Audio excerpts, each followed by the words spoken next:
Hi, I'm Stan DeFreitas, Mr. Green Thumb. We're at Willow Tree Nursery in St. Petersburg, Florida. Gardening for the beginner.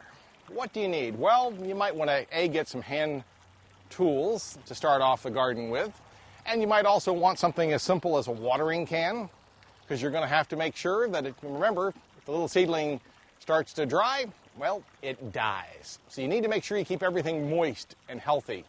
Also, when you start off for a beginning gardener, I'd improve the soil. Some black cow manure, add some peat moss, add some compost, improve your soil. I used to joke and say, hey, you make a $10 soil for your $5 plant. And that's not really too bad because you really want to improve it. If you're going to have a raised garden like we've got back here, well, you want something up off the ground that kind of helps. Add in a lot of artificial soil, something with a lot of peat, a lot of pearlite. Basically, you're going to go out of your native sand or your native soil. If you've got a heavy clay or a heavy sand, it may be a bit of a problem. So lighten it up.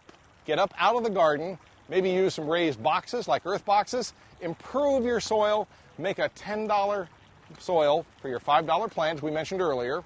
Make sure you've got some hand tools to work with. Probably go ahead and buy from your local nursery some little starter plants. They may be in little 4-inch packs, or maybe they're going to be in little 4-inch seed packs together, or start from seed.